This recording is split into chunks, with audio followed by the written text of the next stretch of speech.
Bonjour à tous, bonjour Yves. Alors aujourd'hui nous sommes à 50 km de Bordeaux, nous sommes au lycée viticole de Libourne-Montagne et nous sommes venus pour voir une exposition un peu particulière qui fait référence à la guerre de 14-18. Les campagnes des poilus ont 100 ans, Olivia, voilà. Et oui, 100 ans déjà.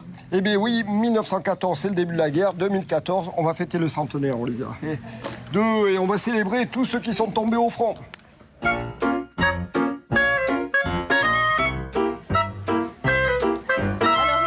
Exposition commence par des panneaux. Et oui, que l'on doit, très bien fait, très didactique, que l'on doit à l'association de l'Union nationale des anciens combattants de Saint-Médard de Glizières. Voilà, dont on a le président Claude Marot et Georgette, une illustre représentante. Que nous apprennent ces panneaux? Les causes de la guerre, le déroulement de la guerre, les conséquences de la guerre, voilà. Alors ces panneaux apprennent beaucoup de choses aux visiteurs. Et à moi aussi, par la même occasion, parce que j'avoue que les cours d'histoire sont un peu loin, comme pour beaucoup de monde. On est là Alors, pour ça. l'exposition continue par des panneaux ou est-ce qu'il y a autre chose? Ah non, non, on va voir beaucoup plus concret. On va voir des uniformes, que dis-je, des soldats en uniforme. Eh oui, Olivier.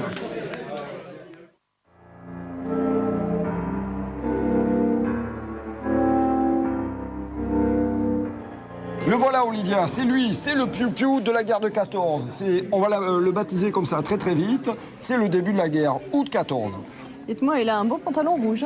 Ça va bien être ça le problème, hein, c'est que ce rouge garance, évidemment que ces pauvres diables se faisaient tirer comme des lapins. Alors très vite, quand même, l'état-major va réagir et on va habiller le soldat, on va lui faire changer la couleur de son uniforme. Voilà, le célèbre bleu horizon, voilà. Bon, alors le képi disparaît et ces fameux piou-piou, comme vous avez dit, ont maintenant un casque. C'est le casque Adrian, inventé par le colonel Adrian, voilà. Alors en réalité, il va équiper beaucoup d'autres armées, à commencer par l'armée belge. Vous reconnaissez le lion de Belgique, voilà. Alors regardez les plaques de casque. Je ne sais pas si vous le voyez, quand on a une couleur moutarde, c'est les troupes coloniales. Ici, c'est le zouave avec le croissant. Là, on a la Légion étrangère avec la flamme. Là, vous avez le service de santé, etc.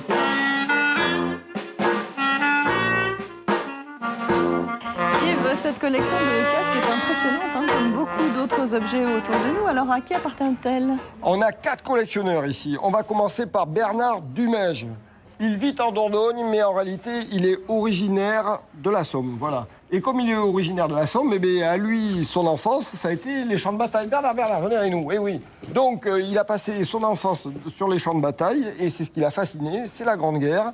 Et c'est à partir de là qu'il a commencé à rassembler cette superbe collection, vous voyez, qui nous permet de restituer la vie à cette époque. Alors la vie à cette époque, et puis cette exposition nous donne une bonne idée de ce qu'était la vie au quotidien des soldats de la guerre de 14-18. Et puis pas seulement, on voit aussi l'évolution notamment des tenues. Alors on l'a dit, on est passé du rouge au bleu horizon, et puis là regardez, 1916. Est-ce que vous le voyez ce piou-piou là? Il a une double rangée de boutons. Pourquoi? Ils ont passé 2 hivers, ils ont eu froid, et on va croiser la capote, hein, la veste si vous voulez. Ils ont une double épaisseur sur la poitrine, ils ont moins froid. Vous avez le fusil Lebel, là, le célèbre Lebel. Eh oui, oui, oui.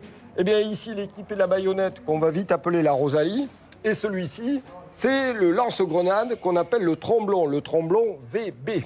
Bon, la gourde, elle aussi, a changé. On est passé de 1 litre au début de la guerre, et là, on a 2 litres. Regardez la gamelle, le quart, le sac à dos que les soldats vont très vite rebaptiser l'as de carreau.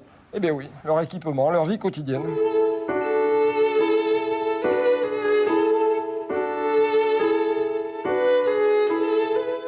Continue, Yves, avec la vie quotidienne des soldats de la Première Guerre mondiale. Alors, toujours la collection de Bernard. Vous voyez ici une collection de calots, les chapeaux, quand ils ne portaient pas les casques. En rouge, c'est l'artillerie. En jaune, c'est l'infanterie.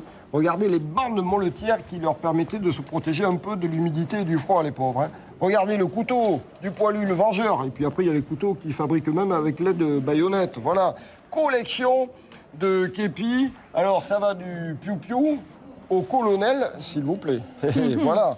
Et puis regardez, là, on va rentrer vraiment dans l'intimité presque des soldats, puisque, regardez ça, matériel de couture, Olivia. Ah oui, oui. Eh bien, oui. Le soldat se devait toujours d'être impeccable. Là, on a la patience à boutons, parce qu'il fallait qu'ils astiquent les uniformes. Alors, les pauvres, quand ils vivaient dans les tranchées, et la boue, ben voilà. Sans abîmer l'uniforme. Et voilà, ici, le miroir. Et puis regardez là encore plus, vous voyez leur quotidien, une montre, une pipe, le tabac de 14, hein, voilà, hein, la vie quotidienne dans les tranchées. Alors Yves, cette exposition permet de voir également la vie quotidienne des soldats ennemis. Et des alliés, parce que là, vous voyez, c'est le nécessaire, entre guillemets, des Américains et des Anglais. Hein, voilà. Et oui, la princesse qui avait offert le tabac, le chocolat, etc. Et les ennemis, eh bien oui, c'est les pauvres Allemands, vous voyez, ils sont là aussi, avec les plaques de ceinturon, les plaques de casques, hein, les célèbres casques à pointe, qui ont été en cuir à l'origine, enfin en feutre, en cuir. Et alors, vous reconnaissez bien sûr l'aigle allemand. Puis après, évidemment, les soldats allemands, eh bien, eux aussi, vont s'équiper de vrais casques en acier. Voilà, comme les Français. Mais alors, il faut quand même dire que leur acier, il était 2 fois plus épais que le nôtre. Pas bête. Eh oui.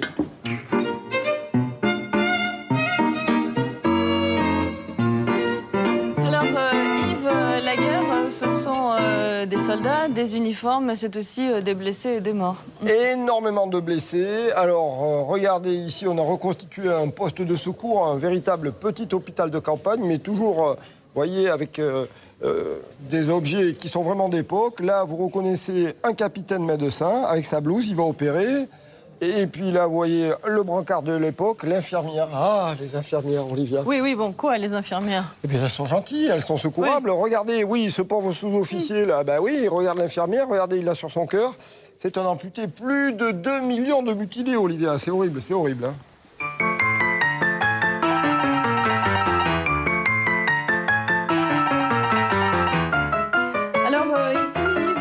Choses plus artistiques, mais toujours à partir d'objets ou d'armes provenant de la guerre de 14-18. Et bien sûr, alors là, nouveau collectionneur, Jean-Paul Bonamy de Saint-Médard de Glizières, voilà, et lui, il collectionne ce qu'on appelle l'artisanat des tranchées. Alors aujourd'hui, les historiens préfèrent parler d'artisanat de cantonnement, parce que quand les piou-piou étaient dans les tranchées, les pauvres, il fallait vite qu'ils montent au front. Hein. Donc vous voyez, c'est principalement des objets réalisés à base d'obus. Plus exactement, les douilles d'obus. Les soldats les récupéraient sur les champs de bataille et quand elles étaient vides, hein, bien sûr, quand elles n'avaient plus de poudre. Et puis, alors, vous voyez, les travailler. Regardez ici, là, voilà, un objet patriotique, le coq gaulois, qui est en train de terrasser l'aigle allemand, le vase patriotique. Et puis là, vous voyez, avec un calibre supérieur, une véritable corolle. Et voilà. Bon, et puis à côté, dans une vitrine, on a des objets, mais en cuivre rouge cette fois-ci. Alors là, c'est tiré de la bague, celle qui assurait l'étanchéité. En voyant, en les martelant, les soldats arrivaient à faire là principalement des coupes papier. Il y a toute une série de formes. Et puis regardez avec les douilles, alors là, d'autres armes. Vous voyez, on fait des briquets. Ici, on a avec les douilles de balles, on peut faire le porte-plume ou le porte-crayon. Alors, et forcément, les soldats s'ennuyaient, et puis ils bricolaient, et certains avaient des véritables talents artistiques, où ils étaient ingénieux, hein, tout simplement. Bon, et puis l'exposition continue avec une autre série de panneaux. Nouveau collectionneur, Joël Picard, qui est retraité EDF de Saint-Morillon, et alors lui, il collectionne les articles de presse, hein. La presse était très dure à l'époque, et puis alors, bien sûr, toute une série de cartes postales qui vont nous montrer la guerre en images. Alors bien sûr, on pense avant tout les soldats, hein, c'est-à-dire la guerre des tranchées. Vous l'aurez ici, regardez, là, Olivia. Vous l'avez là, les tranchées, on les voit ici. Hein. Et puis la guerre sur mer, bien sûr. Et puis les nouvelles armes, c'est l'aviation. Mais regardez, les montgolfières, on expérimente beaucoup de choses pendant la guerre de 14. Et puis ça permet aussi de rendre hommage aux troupes coloniales. La France mobilise son empire. Alors là, vous avez les spahis d'Algérie, les goumiers du Maroc, et puis les tirailleurs sénégalais qui en réalité venaient de toute l'Afrique. Et alors, conséquence de tout ça, c'est les morts. Eh bien oui, beaucoup de morts. Et en réalité, là aussi, très intéressant, toute une série de documents. Vous voyez, sur les monuments aux morts, voilà, chaque village de France, 1 400 000 morts pour 41 millions de Français, 1 600 000 côté allemand, sauf que les Allemands sont beaucoup plus nombreux, 61 millions, donc c'est une saignée démographique, c'est terrible, la guerre de 14. Alors Yves, nouvelle salle, nouveau thème? Exactement, jusqu'à présent on voyait le soldat au front, là on va voir ce qui se passait à l'arrière du front. Et alors, c'est les femmes qui vont devenir très actives. Alors ici, c'est ce qui se passe dans les villes, mais surtout dans les campagnes. Et là, cette partie de l'exposition a été montée par l'écomusée du Libournais. Vous allez voir, c'est excellent. Comprenez, 3 millions d'hommes vont partir au front. Le début de la guerre, on l'a dit, c'est en août. Donc, qui c'est qui va faire les moissons au mois d'août? Ben, c'est les femmes, vous les voyez là, en train de moissonner, voilà. Et puis après, va arriver les vendanges, c'est les femmes qui vont vendanger. Pour les labours, ce sera la même chose, et ben voilà. Bon, mais les femmes vont faire d'autres choses que les travaux des champs pendant la Grande Guerre, non? Eh bien voilà, elles vont faire des métiers d'hommes, ou plutôt des métiers qui étaient réputés d'hommes. Et c'est là qu'on va s'en rendre compte qu'elles sont tout à fait capables d'être des factrices, de travailler en usine. Regardez là, c'est elle qui charge le vin là, sur la place des Quinconces, là, voilà, pour les réquisitions de vin, la ration du soldat. Eh bien oui, et alors ça va être un changement extraordinaire pour les mentalités, c'est le début de l'émancipation de la femme. Elles vont porter des pantalons, elles vont couper leurs cheveux, ben oui, bien sûr. Bon, il y a encore une autre salle? Ah ben oui, Olivia. Bon, Yves, quelle histoire terrible que celle de la guerre de 14-18. Alors ici, au lycée viticole de Libourne-Montagne, on peut vraiment revivre une page de l'histoire, hein. C'est un véritable retour en arrière. Mais à qui doit-on cette exposition? Eh bien, à qui on la doit? On va citer Christophe Gamero, voilà, c'est lui qui nous fait revivre, faire ce voyage dans le temps, voilà. Alors, il est passionné de foot, mais quand même, c'est le professeur d'histoire du lycée. Il est passionné de son métier.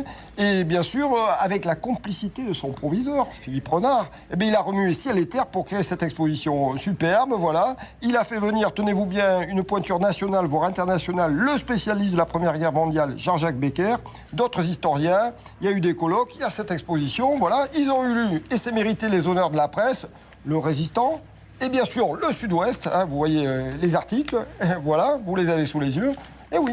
Bon, alors il a su mobiliser la presse et les historiens. J'espère qu'il a su mobiliser aussi ses élèves. Heureusement, mais bien sûr, la classe de seconde générale, voilà, avec Colline Sacco et Mademoiselle Chauvet, voilà.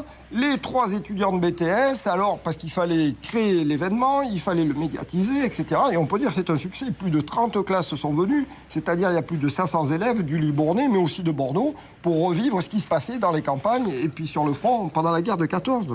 Bravo pour le lycée viticole. Exposition. Ça marche.